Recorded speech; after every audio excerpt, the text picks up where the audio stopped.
Welcome back into the Lions 24/7 podcast. I am Tyler Donahue. A huge show in store for you. A lot to break down. A new commitment on board for the Nittany Lions to begin this week.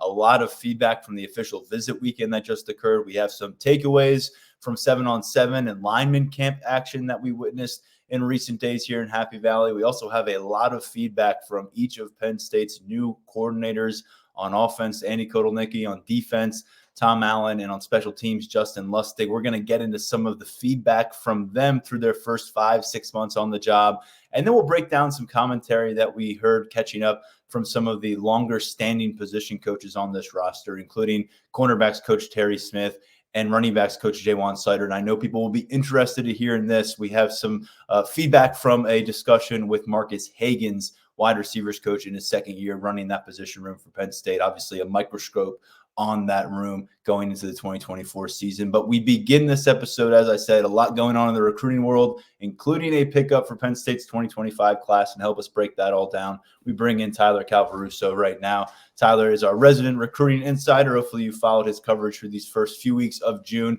Very helpful for many of our Lions 24/7 VIP subscribers. I know it's been helpful for me, Tyler, and very quickly, Terry Smith seizing another top 24/7 cornerback, adding to his future position room.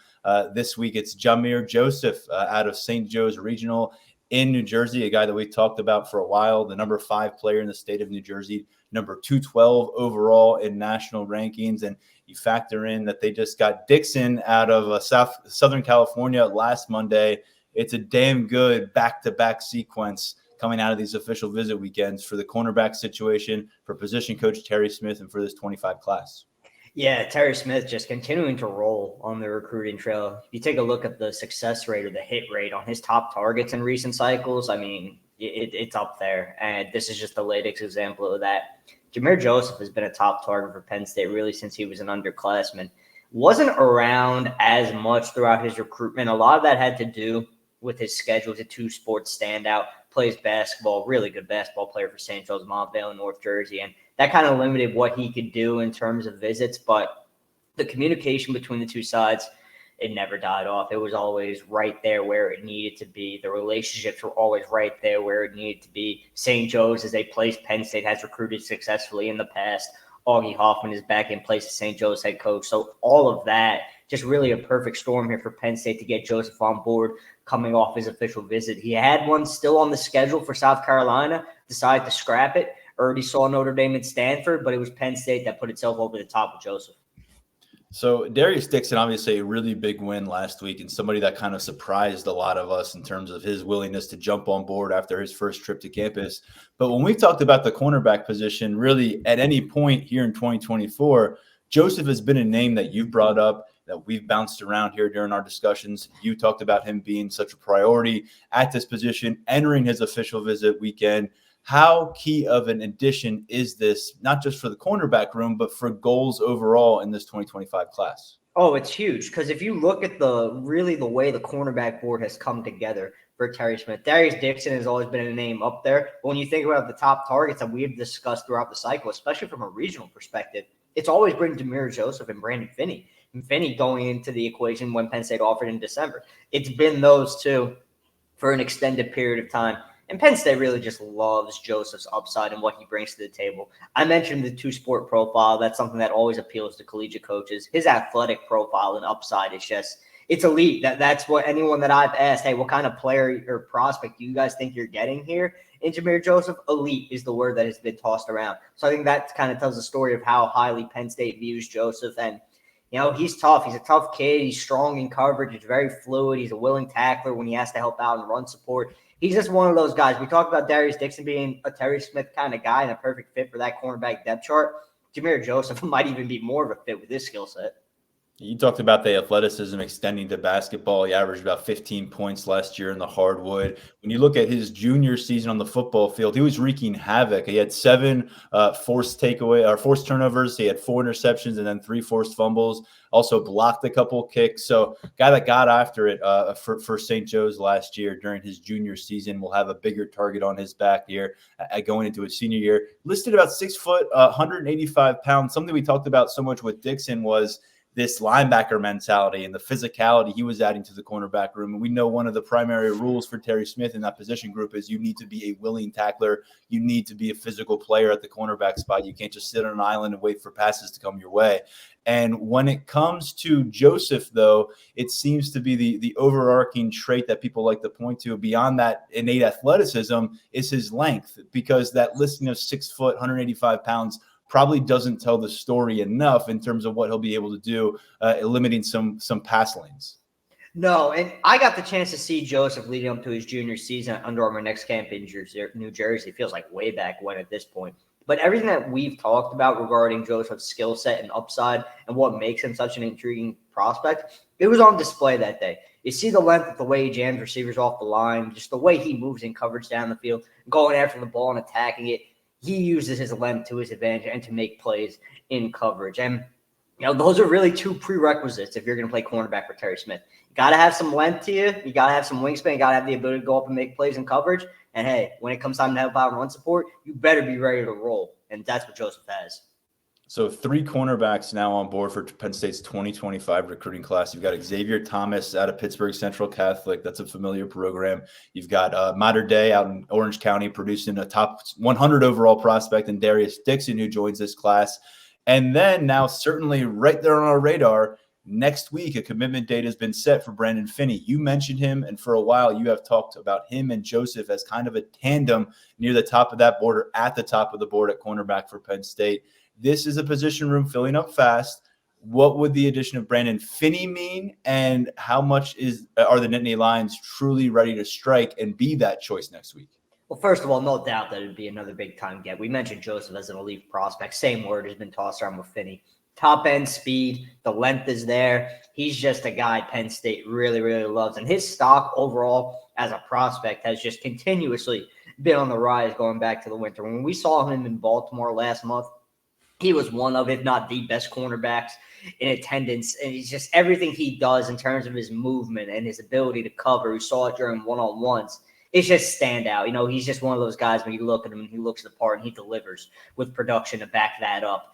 From a recruiting perspective and where Penn State stands here, optimism has continued to flow with Finny since his official visit during the first visit weekend of the summer. You think about the relationship with Terry Smith, it goes beyond that. This is something that I've touched on. Really, this morning I wrote about Finny a little bit. He has been so appreciative of the detail-oriented approach Smith has taken throughout his recruitment. It's not broad generalizations when it comes, hey, we're going to do this, and that, and, we'll get to the next level. We'll get you there. It's, hey, this is what we are going to do. This is the plan that we have for you, given the experience that we have had with players who have a similar either skill set or build, and this is how we're going to develop you and get you to where you need to be. That's something that Finny has voiced to me that he really appreciates. But you got to keep in mind, there are a lot of other schools, well, 3 other really, doing a good job with Finny as well. South Carolina has hosted him for an official visit. Ohio State just hosted him for an official visit. The Buckeyes, very interesting player in this recruitment to me. We were talking about Finny being a guy whose recruitment kind of exploded a little bit later, and that put him in a different place than most prospects in his recruitment, given, he was kind of learning about his suitors later in the game than most. Ohio State didn't offer until May. And he locked that official visit in pretty quickly to learn more about that program and its staff. He was just in Columbus for an official visit. He's going to be at Oregon next weekend. Then he's going to go, or this weekend, and then he's going to go into decision mode. Penn State, again, the optimism continues to be there. I think Penn State likes where it's at, and Finny has a very, very good relationship with Smith and the staff.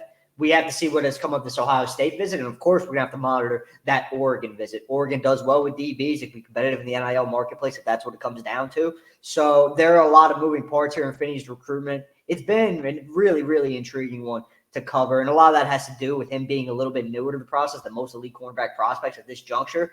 But I'm still liking where Penn State is at here as things stand on Tuesday. And we'll keep tabs on that one. If they were to add him on board, that would be 4 exciting cornerback recruits. Yes. As things stand now, 3 of them on board. out of a 15-man class. It ranks 11th nationally. And when you look at our rankings at 24/7 Sports, Darius Dixon, who joined the class last week, as I said, is the number 1 rated player on this class. He's got a number 96 overall with a 93 rating. And number 2 is Jahmir Joseph, also at the cornerback spot. This class, of course, is going to look a bit different in the weeks and months ahead as players come on board. And we have always pointed to the end of the official visit window in the summer as a spot where a bunch of decisions are going to be made. We're already seeing them made. It's affecting Penn State in a few different ways, both positive and negative. Taz Williams is a guy that we were previewing last week, and we've previewed a bunch of different wide receivers coming to campus. And he made the trip up from Red Oak, Texas. And just to narrow that down, since Texas is the size of a country, that's in the Dallas-Fort Worth area. And Taz Williams comes up here, and based on what I've gathered and checking out some of our coverage and hearing some of the conversations, seems like he is a buzzy kind of a name coming out of this visit, going back home to the Lone Star State. Can you set the stage on what's going on with his recruitment, where Penn State might stand, and how this is all going to work out at wide receiver where they still have one guy on board in Lyric Samuel? Really, a lot of the buzz surrounding Williams right now has to do with the ground that Penn State made up during his official visit. I wrote this on the board. It just felt like the visit went probably as well as it could have possibly gone for Penn State. And the fact of the matter is Penn State had ground to make up with Williams entering the weekend. You know, he's a Pittsburgh native. You know, he has plenty of ties in the area growing up in Pennsylvania. So he's familiar with the landscape. But SMU was doing really well with Williams. Texas A&M gave Williams a lot to think about during an official visit with the Aggies. So Penn State had that to overcome ahead of its official visit. Michigan has been a longstanding top contender for Williams. He's going to be in Ann Arbor next weekend. And that's another element that Penn State really had to push to kind of try and climb up that list. And I speculated aloud in my conversation with you. I wasn't quite sure if the official was going to be enough for Penn State to overcome some of that and really get into the thick of this race. But I got to say, in asking around and just picking up feedback and intel in these last few days, I think Penn State is very much in that mix right now. I'm not sure this is one that still gets done for the reasons I just laid out. But the Nittany Lions are very much in play here, probably more than they were entering the weekend. He bonded with the commits. He really loved, all the feedback I've gotten is that he loved the offensive pitch and how Penn State can get him the ball in a multitude of ways. Because we mentioned Williams as a guy with a multifaceted skill set who could do a lot of different things well. And he's still developing as a prospect. So already having that in his back pocket as a skill set, that adds a ton of value to any wide receiver room. And Penn State really harped on, hey, look, we identify what you do well as a pass catcher. This is how we are going to get you involved in Andy Kotelnicki's offense. This is how we're going to get you the ball, and this is how we're going to make you a productive wideout at the next level. That pitch seemed to go over really, really well. And right now, I think for me, I'm probably just monitoring how the Michigan visit plays out, given how high the Wolverines have been on Williams' list for such a long time. But, man, we always talk about Penn State doing a good job during official visits. Williams is probably one of the more impressive ones, I think, that they've hosted throughout this summer. The impression that was made on him was really, really good. Williams is a 4-star in the composite rankings for the industry consensus. Here at 24/7 Sports, he's a high 3-star. He's the number 51 overall wide receiver in the nation. You look back what he did last year for Red Oak. Not only on the football field, he was also part of a silver medal winning 4x200 track relay team this spring. So he's got the wheels. But as a junior, as a receiver, 80 catches, almost 1,300 yards, 14 touchdowns, tremendously productive, and it sounded like it was a very productive weekend as well here at Penn State. We got a few other uncommitted names. Of course, the big theme for last weekend was the presence of Penn State commits, but Randy Adria out of Miami Central, he's a teammate with quarterback commit Beckham Kritza, who was also up on campus. He returned, made his trip up here from Miami Central, and he's somebody that has a few options. I believe, like Taz Williams, he is nearing a decision. Williams has one set for mid-July, and we're down the final stretch with Randy Adria too. Yeah, once he wraps up officials, he's going to go into decision mode. He's going to get with his family and his camp and kind of figure out what the next step is for him. I think Penn State did well with Adria during the official. I think he has a liking for Deion Barnes that predates his official going back to the spring, and really just throughout Penn State's involvement in his recruitment. I continue to like Miami here. He's going to be in Coral Gables for his official visit with the Hurricanes this weekend. Miami really, really wants to get him on board. So I think the Canes, they might be kind of tough to beat in this situation. I just think they've done a really, really impressive job recruiting him. And, there's appeal for him to stay a little bit local, and Miami obviously presents him with that opportunity. And I have to note as well, USC has done pretty well with Adria as well. So this is a true 3-team race right now. Right now, I'd give Miami the edge. The fourth uncommitted prospect who was in Happy Valley this past weekend, surrounded by coaching staff, surrounded by commits, was Andrew Olish. And I wrote a story leading up to his visit with voices scattered among the 2025 recruiting class from commits who are really prioritizing him, want to take that swing at him, want him to join this class and be the next prominent threat at the tight end position for Penn State down the road. They got one guy on board that we know is going to play tight end, and Matt Henderson. They've got another guy who's playing tight end currently for his high school squad in Brady O'Hara that we believe will be playing offensive line when he becomes a Nittany Lion. So looking for a second tight end is still a key storyline, and Andrew Olish for a long time has been the man that a lot of fans have gravitated toward, that you've discussed on that target board, the number 4 overall prospect at the position. What are we hearing about Olish, who already made official visits to Alabama and Florida and has a very important one still to come to Michigan before, like the others we discussed, he huddles up with his family and tries to come out with a decision early July, late June? Yeah, Penn State's really been hammering away to try and make this a 2 tight end class if the right opportunity presents itself. And they view Olish as most definitely the right kind of player to join Matt Henderson in this 2025 class.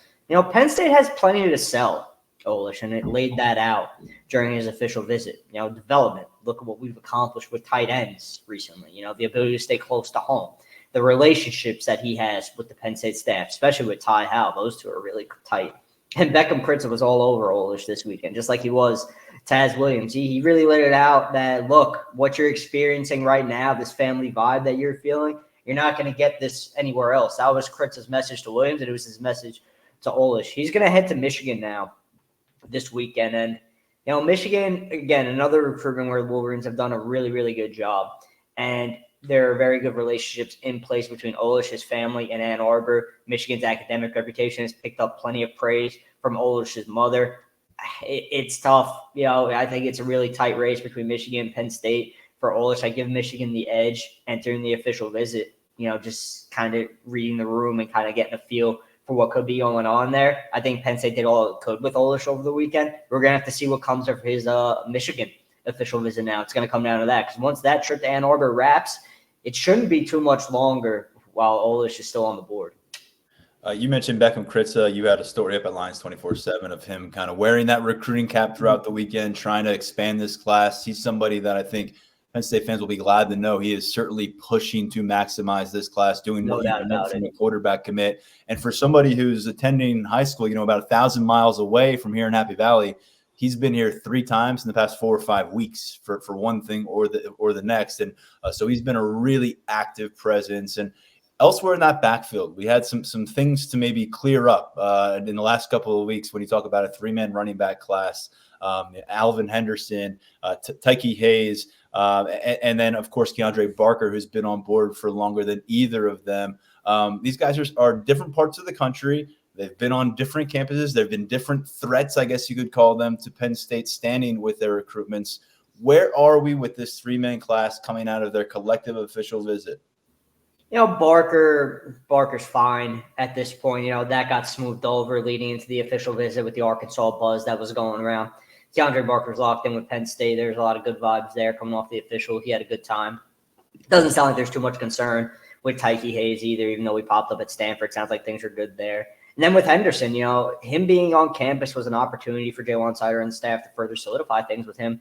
He was saying all of the right things. He made it sound like he's locked in with Penn State. Now, we'll monitor this throughout the remainder of the cycle, really, leading up to when he signs with the school. Just because, he popped up at Auburn for a visit, there's potential that he can make visits elsewhere. I think that Penn State is in a good position to keep Henderson because of the relationship with Sider and really just Sider being a father figure for Henderson. And I think I've maintained that as long as Sider is in State College, Penn State's going to at least have a very, very good chance of keeping him on board. But you can't ignore Henderson popping up at Auburn for a visit. And, again, we're just going to have to see. It's kind of touch and go, I feel, again. But Beckham Kritza feels that Henderson's locked in. He feels he's got a good vibe come from Henderson. Those two spent a lot of time together throughout the weekend. Kritza wasn't just going after the uncommitted guys. He was going after the in-house guys too, making sure they're all on board. And Henderson was a priority for him. So we're going to have to see. That will be that'll be a storyline throughout the remainder of the cycle. Again, Penn State likes what it has accomplished with Henderson regarding keeping him on board, but we're just going to have to see where his process and his thought process and his recruitment takes him. And you discuss maybe potential flight risks from this recruiting class for Penn State in the 2025 cycle. DJ McClary has been mentioned in there because some of the things he said in interviews, I believe to you, even after the New Jersey Under Armour camp. And we've seen him on the camp circuit a couple times. He described a really nice visit, but he also told our Brian Doan, national recruiting analyst with 24/7 Sports, that there is still stuff to talk about in terms of completely shutting down his recruitment and, telling everybody else that it's over. I'm going to be a Nittany Lion. I'm signing in December. Rutgers has been involved there, the in-state option. Perhaps others are in play. Where is this right now as we sit on June 18th? Yeah, I checked in on this after McClary's official visit. I think Penn State, again, another situation where staff likely to accomplish with him while he was on campus regarding keeping him on board, but Rutgers very much in the mix. Scarlet Knights have continued to recruit really, really well throughout this cycle. McClary's a guy, they would seemingly really like to have him on board in their 2025 class. And, it's an in-state option. There's appeal regarding, staying a little bit closer home in the Garden State. There's appeal in the sense that there are ties between McClary's high school, Snyder, and the Rutgers coaching staff. So there are definitely still conversations that need to be had. So this one, another one, like Henderson, will be monitoring it moving forward. But it's an interesting spot right now because he took those two official visits. Both went well. And now really, again, we mentioned the conversations that he has to have. I think those are going to kind of dictate where this one goes from this point on.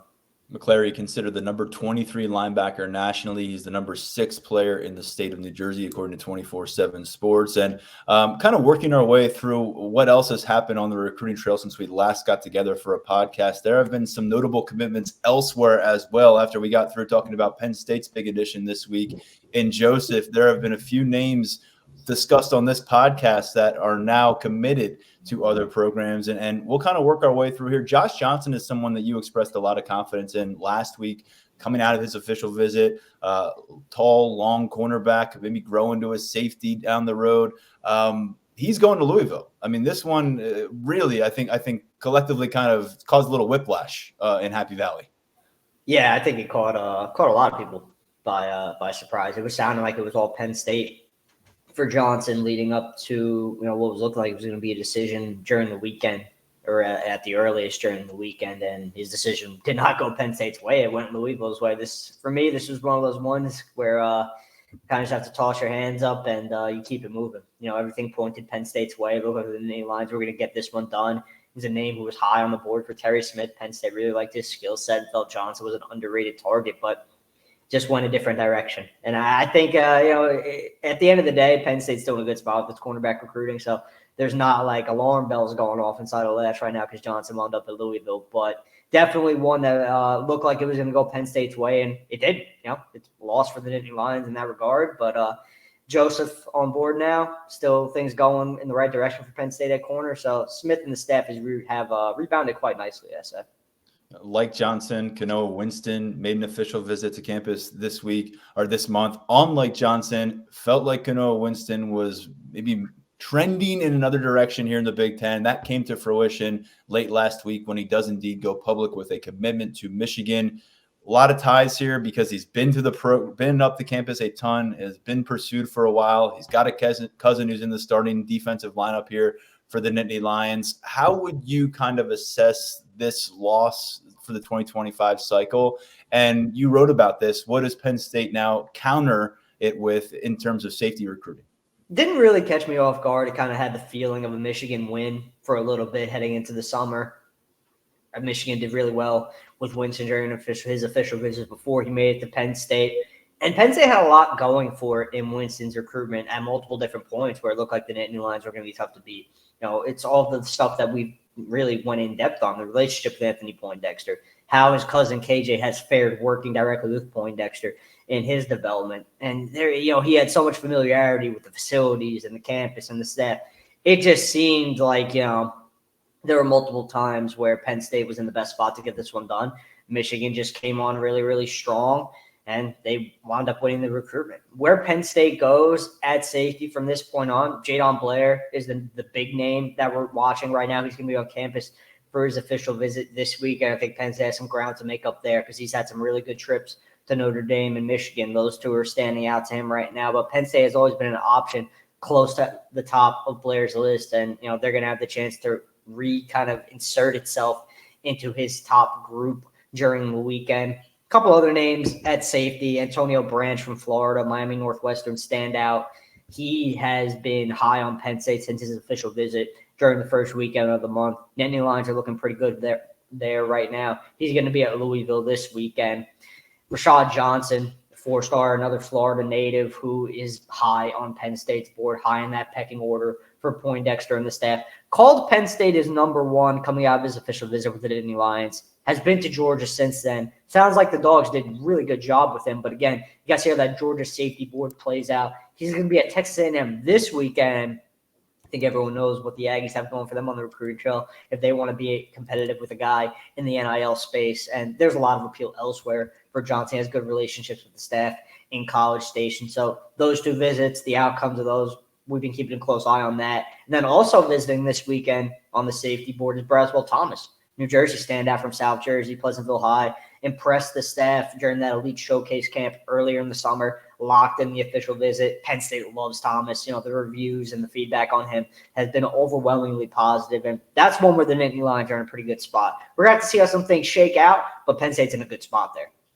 Okay, well, we'll take another look toward this last official visit weekend of June a little bit later in the week with our second episode. We'll review the names on there and see what Penn State wants to do before closing up shop on this portion of the recruiting calendar. But one more name that is off the board, and it's a big one that we've bounced around quite a bit here on the podcast. Top 100 receiver out of New Jersey, Quincy Porter, and adding injury to insult to injury, I guess you could say, as he adds to that rich, talented Ohio State receiver room in the process. He'll be going to Columbus. What does this mean for Penn State's wide receiver recruiting board? We obviously spent a lot of time discussing Taz Williams out of Texas and maybe where the momentum is there, but it feels like we keep circling back to Jeff Exener out of McDonough School in Maryland and Lex Cyrus, the in-state target, guys that are approaching their decisions. Quincy Porter, though, he was a big fish. He was. It sounded like this was one that Penn State was kind of geared up for. Just, it always sounded like it was going to be either Michigan or Ohio State. Buckeyes get this one done, and you kind of said the rich get richer. I mean, Porter was a hell of a player. But things are still in good standing with wide receiver recruiting. I'd say really good standing, to be completely honest with you. I think that with the way things have played out with Lex Cyrus and Jeff Exener and Matthew Outen as well, top 24/7 standout from Virginia, who is very, very high on that Penn State wide receiver board. He has so many fans inside of Lash. Marcus Hagan's obviously being one of the biggest. I think Penn State's in position to land a really, really strong group at wide receiver this cycle. I'm quite confident in that with the way some of this has played out. Cyrus has been a priority for Hagan since last summer. He's down to Penn State and South Carolina, and Nittany Lions sound good there. Exeter's going to be at Maryland for an official visit this weekend. I kind of get the sense it's going to come down to Penn State and Virginia Tech, and I like Penn State's odds there. And then Outen, another guy who's strongly considering Virginia Tech, but Penn State has kind of set the bar there. So I think Hagan's has done really a nice job with the top names on his board. And if you take a look at the 24/7 Sports crystal ball, you take a look at the feedback we've had on Outen's visit, it paints a pretty nice picture for Hagan's and company right now. Well, I'm sure a lot of our listeners will appreciate that outlook about player acquisition. When you look at the three scholarship names they added at wide receiver last year, none of them are on the roster anymore. Two transfers who had extra eligibility into 2024 and the freshman Carmelo Taylor. And so three new freshmen on campus right now. But when we're looking long-term right now, just Lyric Samuel representing the 2025 cycle as Marcus Hagans tries to bring more talent into his room. Let's finish up with another recruiting development that saw a Penn State target head elsewhere.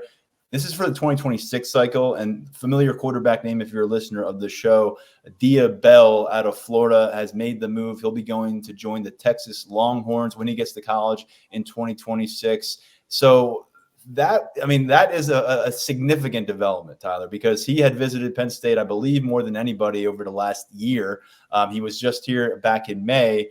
And now that he is heading elsewhere, we're still trying to see this quarterback domino situation play out across college football. It feels like every other day, maybe every day now, you've got a top talent going somewhere in the 2026 cycle. So where does this leave Penn State and their pursuit of passers? I mean, man, it just happened again today. Another name who was high on Penn State's board, Brady Hart, committed to Michigan. So that's two in the last 24 hours who have gone off the board for Penn State. It's a tough loss. I mean, Penn State really, really liked Bell. The relationships were in a good place. The family liked Penn State, State College, and staff. But Texas gets him on board. Michigan gets Hart on board. So where do things go? Troy Hume from California is the name I'm keeping the closest eye on right now. I spoke with him on Monday night, shortly after Bell announced his commitment, and he's going to be at Penn State for a multi-day visit beginning Wednesday. He's going to be in town Wednesday through Thursday. He's going to get the chance to catch up with Danny O'Brien, Andy Kolonicki, and James Franklin. He is a huge fan of those three. I think Penn State's in a good spot there right now, but again, we talked about this a bunch with the Darius Dixon recruitment.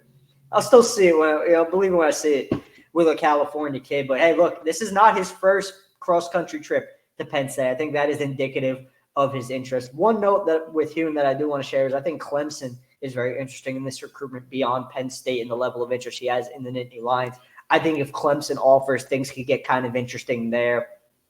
Moving past Hume, Faison Brandon, he's the top quarterback in the nation. Everyone wants him. He's high on that Penn State board. He's going to be back for Lash Bash in July, but Tennessee's kind of setting the tone here. Then a couple of local guys, Samaj Beals, who we saw with our own eyes dominate Penn State 7-on-7 tournament earlier this summer. Gavin Sidwar from LaSalle.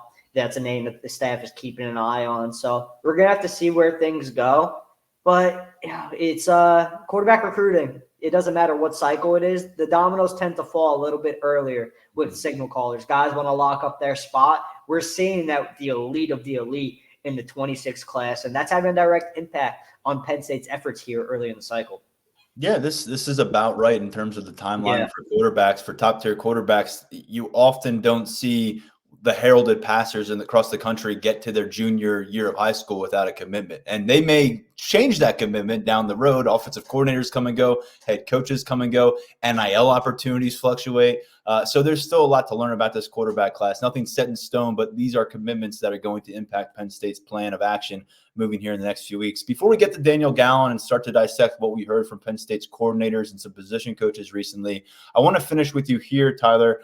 Going back to this past Friday on Penn State practice fields, we got a long look at 3 Penn State commits in big man challenge work. And it was really what we saw was Phil Trautwein taking them to the side for some really intensive work. Brady O'Hara, who, as we said, will be making that transition from tight end to offensive line. This was his second time in town working under the direction of Phil Trautwein in June. Then you had Michael Troutman, who's projected to play center out of the state of New Jersey. And then Owen Alicine, who's one of the more compelling prospects in this class and really that Penn State has added in recent cycles. Got a history on the ice playing hockey, has grown up a bunch. We got eyeballs on him. And for as strange and compelling as his background is, what you have in front of you right now, it looks like the makings of a blue chip tackle prospect based on what we witnessed.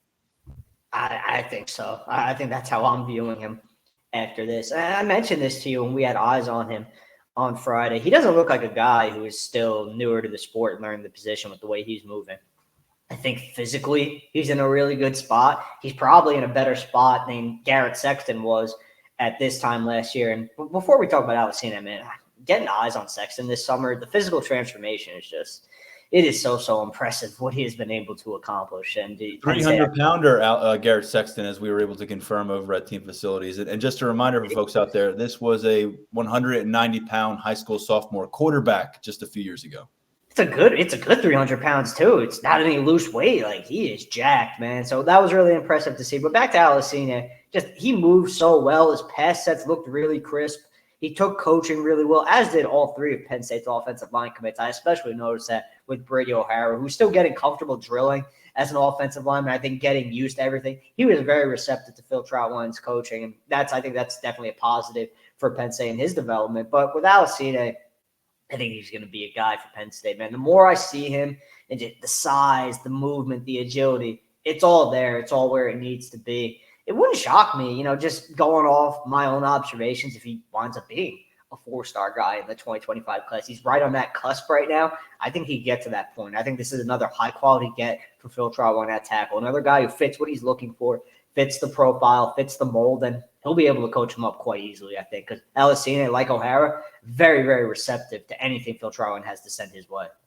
Completely agree with you. I'm buying stock in Elisine right now. There's no doubt about it. And I think Phil Trautwein is always going to be pleased to get these commits on his turf and get a chance to really get down to the details, but especially with Brady O'Hara. And I'll do a tip of the cap to Brady O'Hara because this is not a comfortable thing to be doing, learning how to play a new position while you're still focused on tight end for your senior year of high school. And you can tell that the attention is there. He took some lumps at practice a couple of weeks ago. He came back and diligently listening to Phil Trautwein, who was giving him the extreme details on pass protection as we were watching. So something to monitor there as this offensive line group continues to come together, guys from different backgrounds there. Tyler, really appreciate the perspective. We'll get you on again later this week. Look ahead to yet another official visit weekend, work our way through whatever recruiting nuggets pop up between now and then, but always love getting you back on the podcast. Thanks for having me, man. Appreciate it.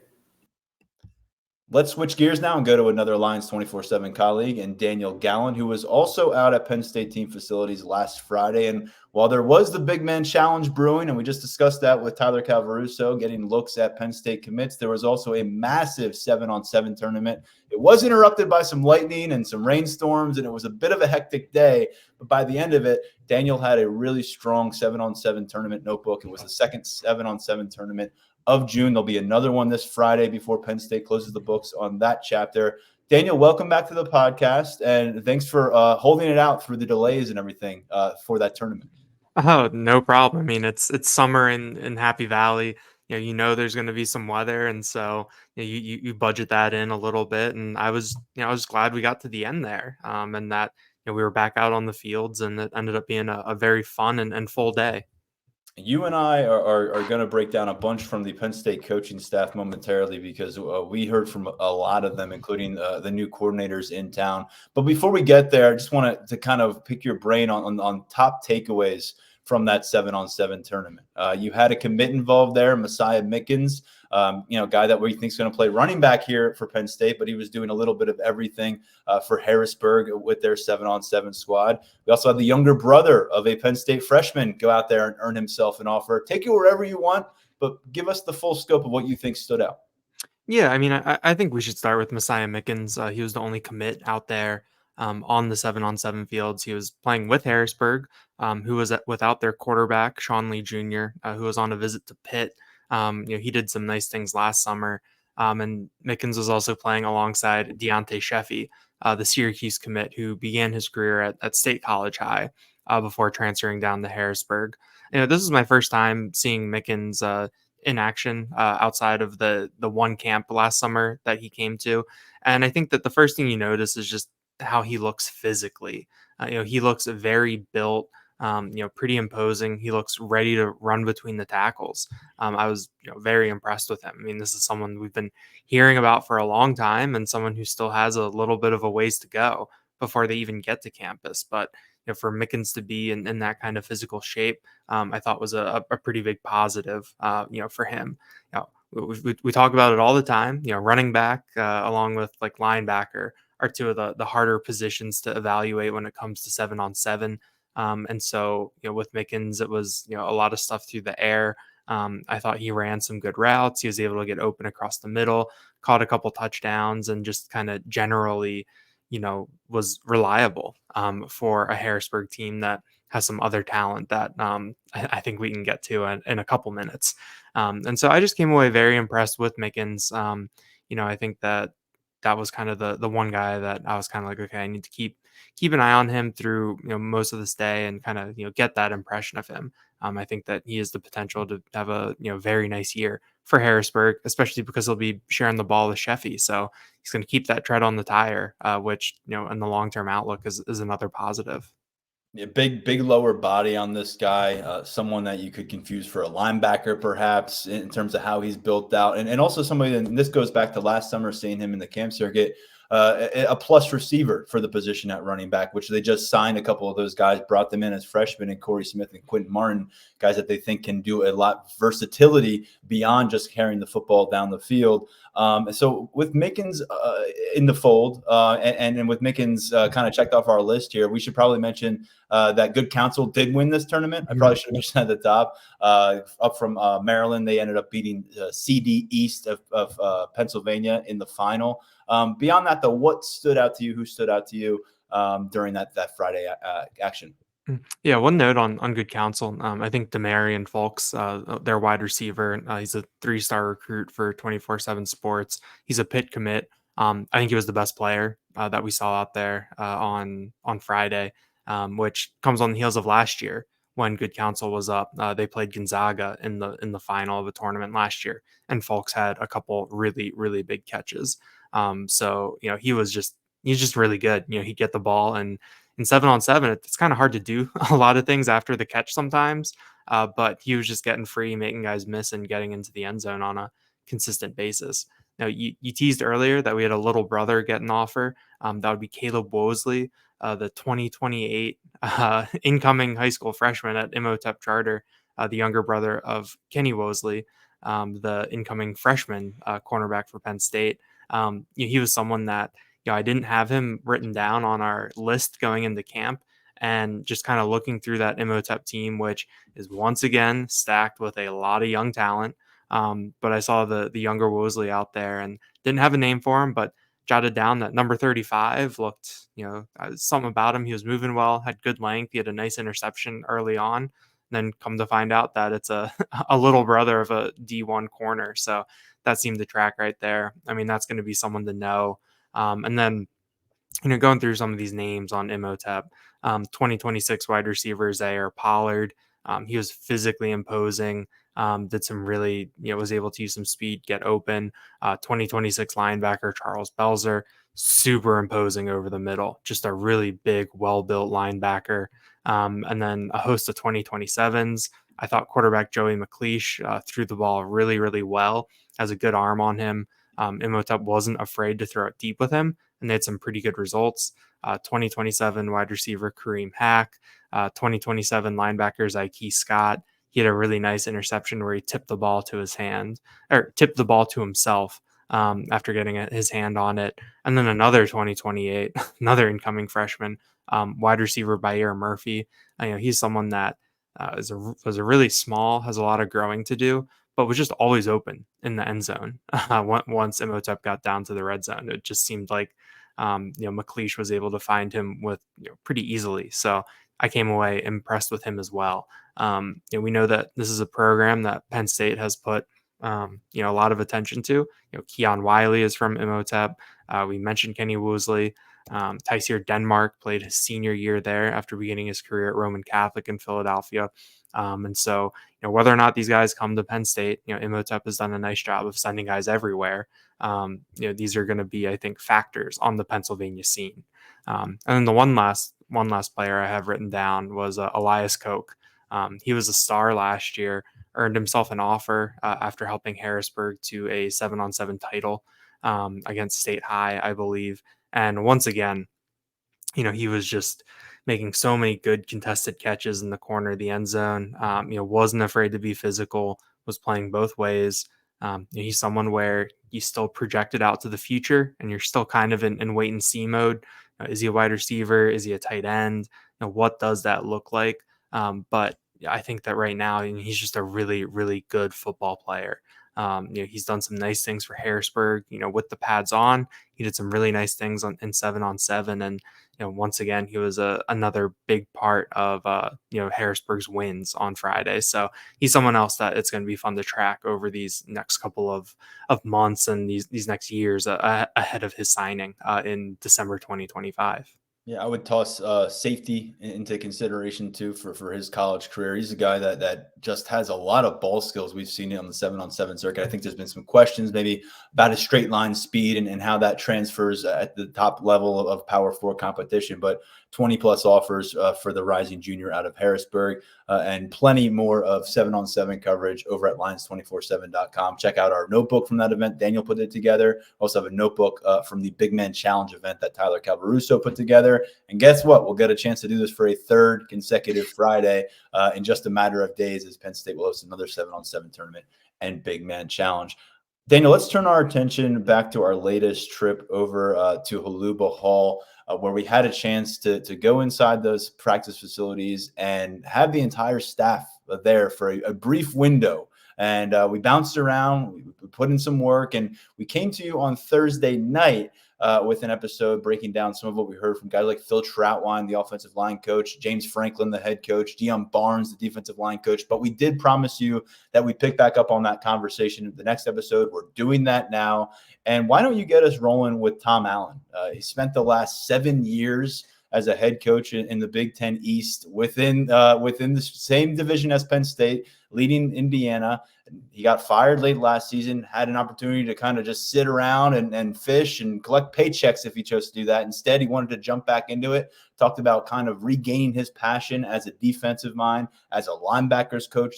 These are the roots of his career. So half a year into this thing and now 6 weeks or so away from preseason camp, what were some of those top takeaways from Tom Allen? I think the big takeaway that I had is that Tom Allen is still as excited, to be a coordinator, to coach, as much as he was at his introductory press conference back in December. He was asked, "How are you a better coordinator now after being a head coach?" And he said that a lot of it has to do with understanding the bigger picture. Kind of knowing what the head coach is going through, and then maybe catering and tailoring different things that he's doing as a coordinator to help the head coach. And I think that that's something that was the impression that we got from Allen at that introductory press conference. It wasn't too dissimilar from Manny Diaz, where they both talked about they want to take that step back, they want to focus on coaching, they want to lead their side of the ball. Main difference, obviously, Manny Diaz, 2 years, he's a head coach again. Tom Allen didn't sound too eager to lead his own program again when we talked to him in December. As for Allen, what he had to say on Thursday, we're going to hear this a lot, I think, in talking to him. Takeaways, tackling, and effort. Those are kind of his 3 tenets.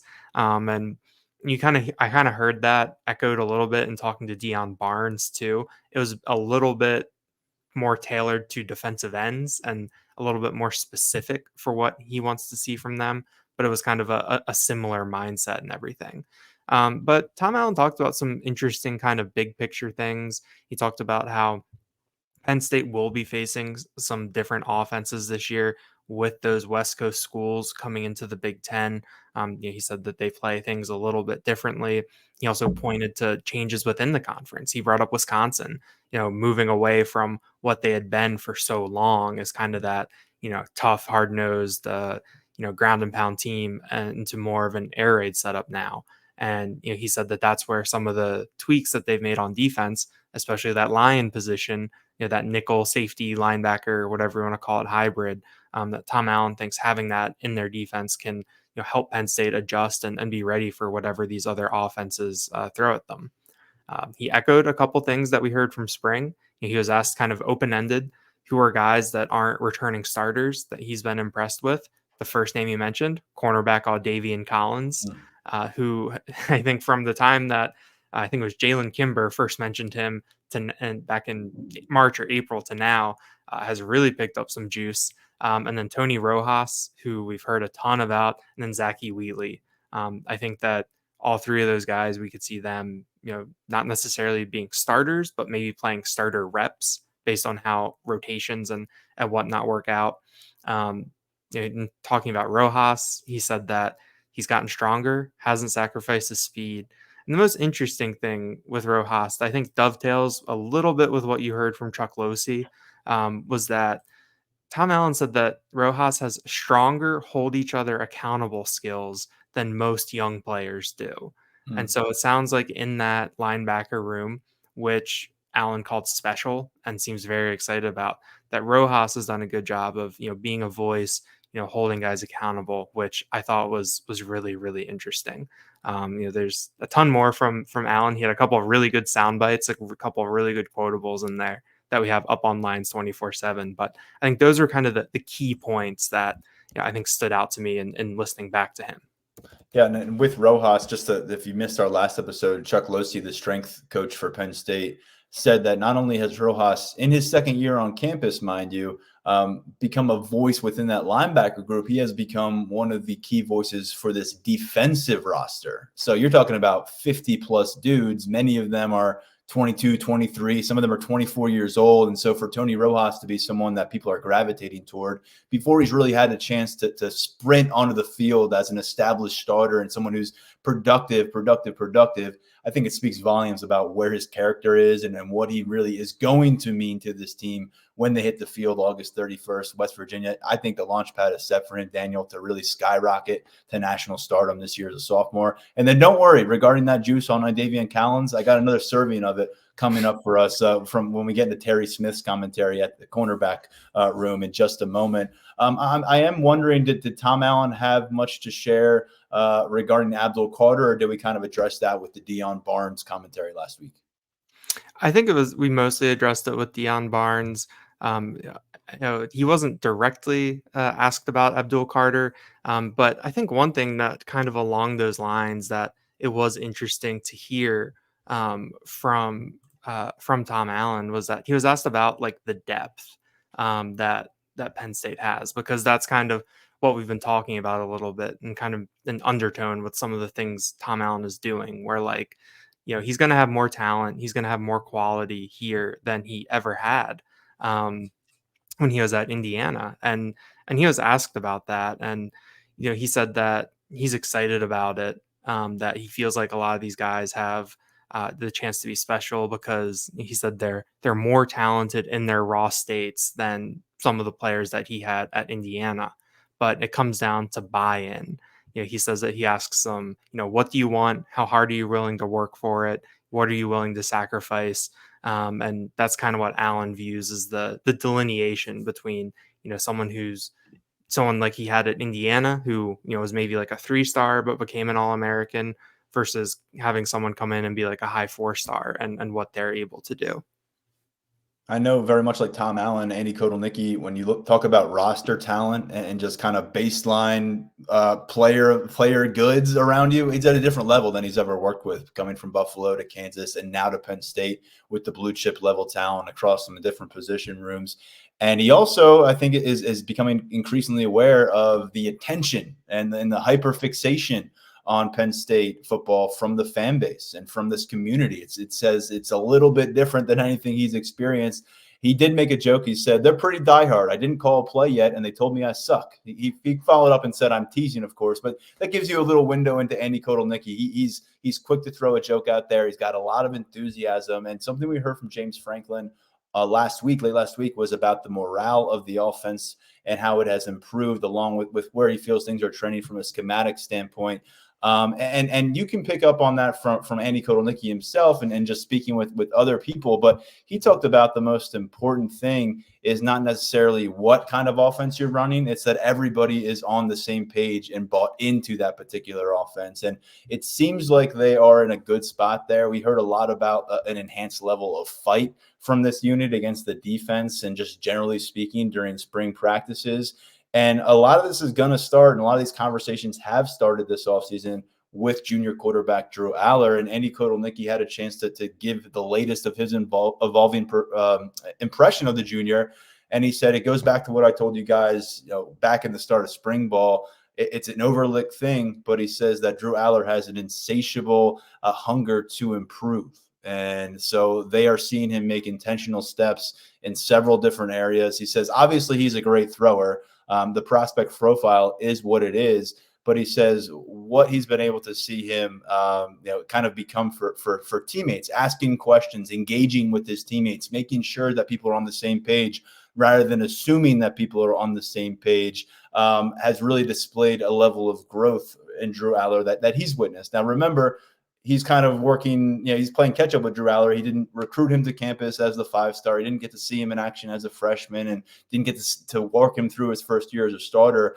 But he described Aller as doing all the necessary things that are required of you in this role at QB1 for a program with playoff aspirations. And I thought just a little bit different of a path, but also compelling to me was that he said Bro Perbula is a great weapon. And he says you have to do everything you can, and it's his job to get the best players at their availability out there and in situations where they can succeed, where they can contribute to wins. And I think so much of what we heard about Andy Kotelnicki since he was being rumored to be a target for Penn State is his willingness to adapt and his willingness to craft things towards his offensive strengths and his roster strengths. And he was directly asked, is Bo Perbula one of the best players that you have to work with? And he said, yes.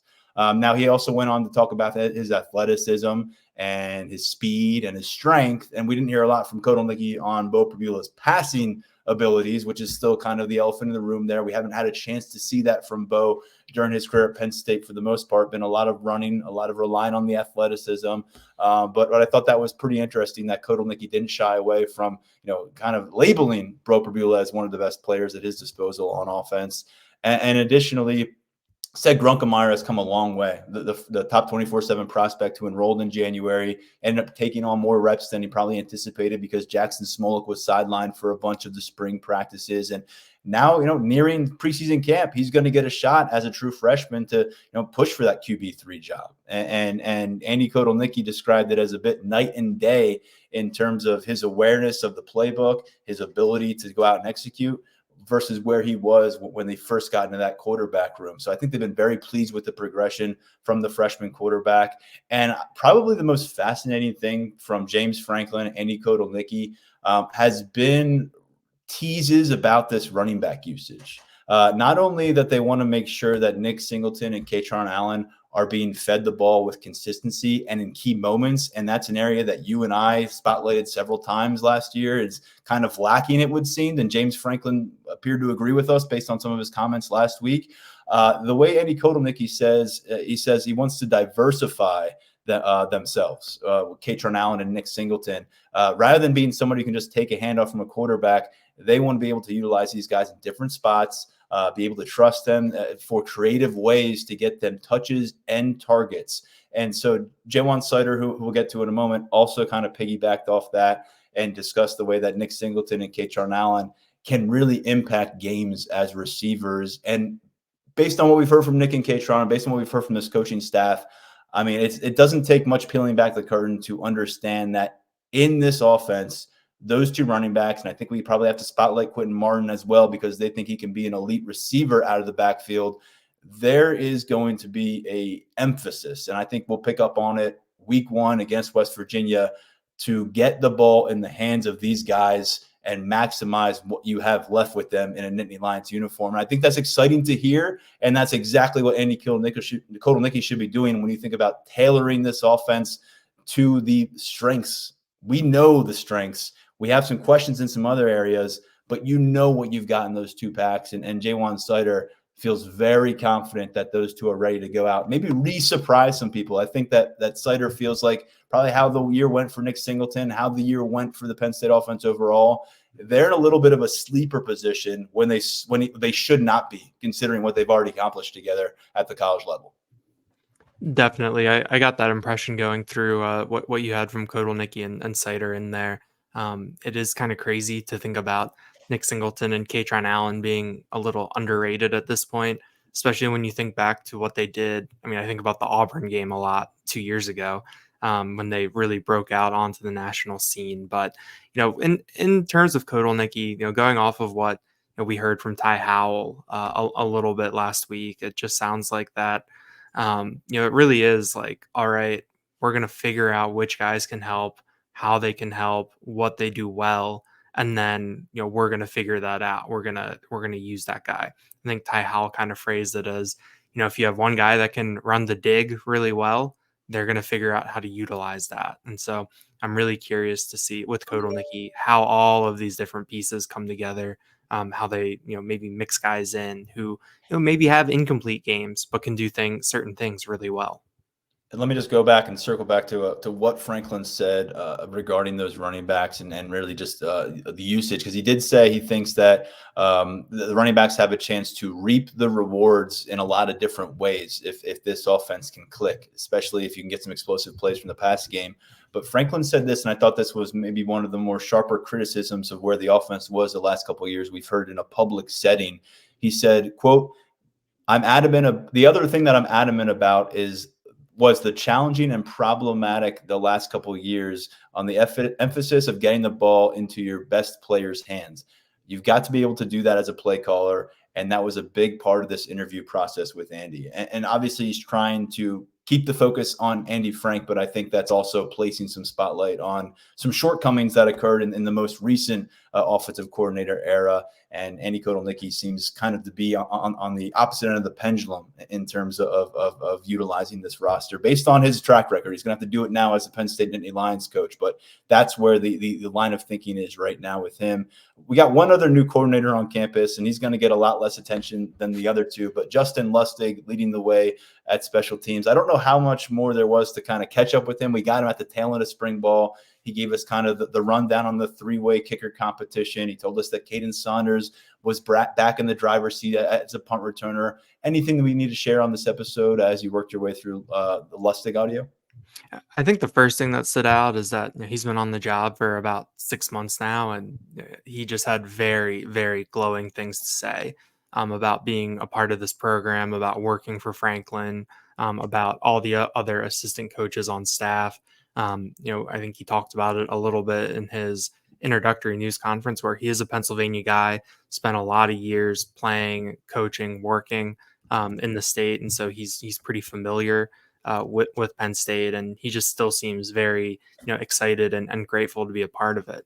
As for the what's actually as for the players and some of the position battles, I mean, kicker is the one that I think really stands out to a lot of people. And so I asked him, kind of what, in the summer, what do you want to hear? What's the feedback that you're looking for as, because you're not allowed to work with the players that much. And he said that, that certain players have different things they need to work on, whether it's a skill thing, whether it's a body composition thing. He also said that certain players are tasked with reaching out to former Nittany Lions who are in the NFL, who are specialists here, and picking their brains on certain things and getting information from them.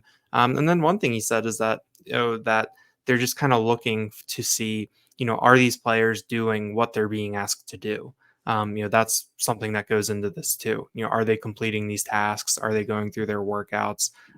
Everything that goes along with that. And I think that this is a pretty accountable group. When you consider that Tyler Dzansky is going to be a returning starter at long snapper, Riley Thompson is going to be a returning starter at punter. Someone like Gabe Wosu has been around for a while. Sanders Sahadak has been around for a while. It's a pretty veteran group that Lustig has to work with. And then I asked him about just kind of, what's going to decide who wins the kicking competition. Kind of asked just sort of open-ended question to him. And, he brought up the having access to all the data and all the numbers. And he said it's really easy to pick whoever has the best numbers, but, they're working to create adverse situations for the kickers in practice, pumping in the crowd noise to Haluba Hall, just trying to make things difficult for them to see how people respond in different situations, because it's one thing to do it on those practice fields can be pretty tranquil. Like, you can be out there in the summer, no one's there, it can be dead silent, and you can do everything. And then totally different animal being in Beaver Stadium on a Saturday night with 110,000 people there. So, and by the way, for Chase Meyer, big difference between playing at Tulsa and in Tulsa's road games versus being in a top 10 showdown with the college football playoff being discussed. Exactly. And then on the other side of the coin, it's, as we heard from Alex Falcons last year, it got easier for him once there were more people. So who knows what'll make these kickers tick, but that's something that Lustig is trying to do to sort of, I guess, drill down a little bit more to find a little bit more separation between these guys. 3 kickers and combined 2 converted field goals in a Penn State uniform, both from Sanders Sahadak, who's now in year 4. You've got Ryan Barker, who's in year 2 as a walk-on, has turned a lot of heads. And then Chase Meyer was Tulsa's starting kicker last year, made the move via transfer. Jumping over back to running back, and I just kind of doubling down on what we heard from Franklin and Kotelnicki regarding this running back approach here in 2024 with Kotelnicki. What Sider says is we want to take advantage of some more opportunities, maybe not just hitting between tackles as much, but getting them on the perimeter a little bit more. He continued to say, quote, I think Andy does a really good job of diversifying our skill set and taking advantage of what the guys do well. You also want to make sure the right guys are touching the ball, especially in the critical games. You want to make sure you know the ball is distributed to the guys that will help you win in those critical moments. And I remember doing some of the math, and it's never my strong suit, but on some of those Sunday mornings, picking up the pieces after what happened against Michigan and Ohio State, and you would go 20 minutes of game action in between touches for Katron Allen, or, a quarter and a half in between an opportunity for Nick Singleton to do something with the football. And reading between the lines here, I don't think you have to do it too hard. I think there's going to be a level of, regardless of what the team is dictating to you, you need to make sure that you are maximizing your weapons. And it starts with those 2 running backs. And I think Jaywan Sider is really excited about the early indication of where the offense is trending. Something else that Sider said that really stuck out to me, aside from saying the next step is here for Katron and Nick, they're going to be elite, set it and forget it kind of with those guys. He spoke very highly of Quentin Martin, to the point where it's difficult to see them keeping Quentin Martin off the field as a true freshman. We saw 2 true freshmen last year stick to the sideline entirely. One of them transferred afterward. The other we'll get to in a moment. But Quentin Martin, I don't think that's the same path being laid out for him. I mean, Jaywan Sider describing him as someone, and this isn't a surprise to us, we discussed it as well, but during the recruiting process, there were genuine conversations. Is he a running back? Is he a receiver? Is he maybe a linebacker? Can he be a Micah Parsons type of player? These are all things that Jaywan Sider addressed, and ultimately they got him under the roof for some camp work last summer, and he blew Jaywan away in terms of what he can be as a running back. And from that point forward, they were bought into his future in the backfield. And now that Martin has had a chance to have spring practice under his belt, Jaywan Sider just says he's a matchup nightmare and somebody that's too tantalizing of a matchup potentially for them because of his receiving skills, not to get involved as some kind of gadget. That's the word that stood out to me, Daniel, is Jaywan called him, he can be a gadget for us. And that's kind of what we thought you might get out of a Cam Wallace last year. You didn't really see any running back become a gadget. Trey Potts surfaced occasionally, but it was really Nick Singleton, Katron Allen doing what they did. When you're looking for some fun pieces, maybe Bo Prabula is one of those gadget kind of plays in this offense, but looking a little more, typical, that number 3 running back spot can provide something special. And whether it's Cam Wallace or Quentin Martin, we don't know yet, but it might not matter because Quentin Martin, even as the 4th guy in the depth chart, may still be intriguing enough for this staff and Jaywan Sider himself to prevent him from being put on a shelf for the entire autumn. Yeah, I'm very curious what that looks like because, like you said, I mean, it was just Singleton and Allen last year. They tried to get a little gadgety with Prabula here and there. Trey Potts threw a couple passes. That was something a little bit different. But yeah, I think that's what people want to see from this Andy Kotelnicki offense. And it's something that we heard from the defensive players in the spring is that there's a lot of moving pieces, some pre-snap motion. It stresses the communication, stresses that defense horizontally. And you think about the types of players that can do that. You think about someone like a Quentin Martin, like a Cam Wallace, like a Caden Saunders, how you envision these, faster, shiftier, guys that can do things with the ball in their hands. And it's, easy way to get guys the ball out in space. And I think Quentin Martin is a really prime candidate to have that kind of role. And then Cam Wallace. I don't want to leapfrog him with Quentin Martin now because Cam Wallace did himself a lot of favors with spring ball. Jaywan Sider actually described a bit of a bumpy start to spring practices in March for Cam Wallace, but mentioned there was a moment when Quentin Martin's all of a sudden sidelined. He was dinged up a little bit. We knew about that, and he was back healthy for the blue-white game where he scored 2 touchdowns. But while Martin was unavailable on the practice field, it seems like Cam Wallace really found himself and started to develop that confidence. J1 Slater described it as he saw it as an opportunity to take the next step, and I thought he really became what you want to see at a running back. J1 Slater says he went from being an athlete, like truly felt like last year they were just trying to round him out toward a running back, but he was really just an athlete last year. And then you can understand why he wasn't on the field in game action on Saturdays during the season. But he says from learning how to block to sinking his hips on contact, to being patient, and to read what's happening in front of you, to understand what the defense is presenting with you pre-snap. It's all coming together for Cam Wallace. And really, when I got a chance to go back and review every possession of that blue-white spring game back in April, I knew he was good in live time, but I really came out of that rewatch thinking that Cam Wallace made one of the more impressive kind of cases for himself over that glorified practice session just by running hard. There was a physical element. I think Nick Singleton told us last week that that's definitely something they've all noted, that he's embraced the physical nature of the running back position more than a guy who's just trying to race by people. And so Cam Wallace, to me, is going to have to fight and fight and fight to be the third running back because of what they have in Quentin Martin. But he set himself well up for this spring, and it's really good to hear from J1 Slater that they are bought in on what he is as a running back. Because Slater even said when they were going out for a second running back in that class for the 2023 cycle, remember they had London Montgomery on board. They wanted a second guy because they knew that there was a possibility for transfers, and there were transfers out of that running back room. But they also kind of wanted to hedge some bets. They found a guy in Cam Wallace who was a running back / athlete in their mind. So if ultimately it wasn't in the cards for him at running back, they still felt like he could be maybe a receiver, maybe a cornerback for them. But now here they are halfway through his second year on campus. And I should really note he got to campus a year ago. They are bought in on what he's going to do at running back. And I think they've got some really exciting options in Cam Wallace and Quentin Martin. And all due respect to Trey Potts and his veteran presence and what he was able to do for Minnesota before and what he was able to do for Penn State last year, I think both Martin and Cam Wallace, when you think about the athleticism, maybe some of the playmaking skills they bring, we're talking about maybe a different caliber at the running back position for that third role, although each of them are going to have to understand what it's like to live in the heat of the moment in Big Ten play, in big-time matchups, and that's something that Trey Potts came to campus already built into his DNA. Yeah, I mean, it's once the lights come on, how are they going to look? Are they going to be ready like Nick Singleton and Katron Allen were when we saw them in the spotlight back in 2022?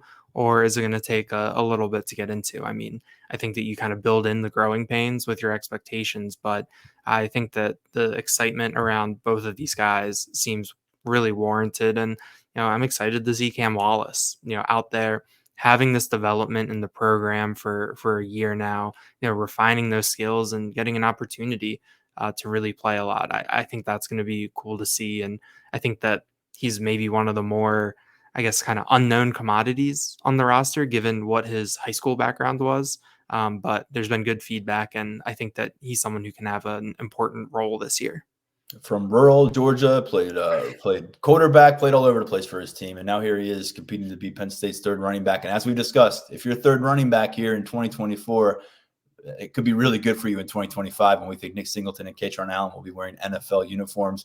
Really quickly, just hitting on Corey Smith, who got to campus early this month as a freshman running back, part of that tandem with Quentin Martin in the 2024 class. I'll just let these words from J1 Slater kind of tell the story about where he's at. He's trying to catch up. He's got new student orientation. Here's what Slater said. I told him, quote, "You ain't competing for a job right now. You've got to learn what the job is." So we'll let that quote stand on its own. Corey Smith, is going to have his head spinning a little bit in August. But right now, considering the 4 running backs we discussed that are ahead of them, they've got a group of walk-ons. It's okay to have a developmental figure in your freshman class right now. And Corey Smith, the guy that they bring in from Wisconsin, along with his teammate Donnie Harbor on the offensive line. Quickly, we'll get through a couple more position coaches here before we say goodbye, and we'll turn it over to you. I know folks have been probably waiting on this one. Marcus Hagan's second year wide receivers coach for Penn State. As I discussed earlier with Tyler Calvaruso, he brought in 3 wide receivers year 1. He didn't personally bring them in, but they came into the room, and none of them stuck around for year 2 for different reasons. He's got 3 freshmen, and so you've got a little bit of an influx of talent there between Josiah Brown, Tysier Denmark, and Peter Gonzalez, guys who can do some different things. And you've also got Julian Fleming coming in, veteran from Ohio State, 20 starts as a Buckeye. But to me, Daniel, at the center of the story is, can you cultivate something from your homegrown talent? Because not only do you have 5 guys within that 2022 class that are still trying to make some noise. But you've got guys that are older than them. You've got some guys now that are younger than them, and they've been around a little bit. And at this point, it's kind of make or break time, not just for their careers, but for this receiver room as currently constructed. Yeah, I think that the theme in talking to Marcus Hagans was that there's, a decent amount of, I think, honesty and self-awareness about, how last year went. He talked about, he had a comment where he said that, he wants this group to think it can be the best in the country and work to that and, work to that standard. And he said that, some people might not believe us, but he was like, have you ever heard someone say that they want to be second best? And would you be fine with hearing that, the team that you're rooting for, that, they're only trying to be second best? And so, I think that he has an interesting job. I mean, he didn't get too in depth on the individual guys. He said that he's expecting big things from Trey Wallace, which I think lines up with what we heard from James Franklin earlier Thursday. And he said that Julian Fleming is bought in. After the spring, he knows the standards, knows the requirements, and, can kind of, work within there. He said that he's leading by example, everything else that we heard through the spring. But, in terms of Marcus Hagans, he said that he feels more determined than ever. I think that last year, how it went is something that stuck with him a little bit. He said, I hear it. I think the guys hear it as well. I don't want to let these guys down. I think that we know that we can improve and we can get better. And that's the motivation, not anything externally, but because the team needs it. And I think that he feels that the standard and the expectations and everything is really established in the room right now. And now he wants to, help these players reach that point. And so, we know it's an interesting lift and there's plenty of room for guys to step up, but that's kind of the approach that Hagans is taking. No one wants to be second best. He's proud of where they are, doesn't want to be complacent. Everyone's fighting for their own opportunities, and they hope that kind of raises everything up. A lot more from Hagans and all these coaches at Lions247.com. And we have a lot of stories to come out of this, because that's kind of our job, is to take these quotes and build out stories with them. So they'll be over at the site in the coming weeks. A good time for this as well, as we're starting to set the stage for preseason camp. And Daniel, when it comes to Marcus Hagans in that receiver room, I think the feedback we've heard is that from a leadership standpoint, Liam Clifford and Julian Fleming have been very good there. And that's, the leadership in that room is something that's kind of been a hot topic the last few years. And so they seem to be kind of have that peer tone setter tandem in Fleming and Liam Clifford, who's now in year 4.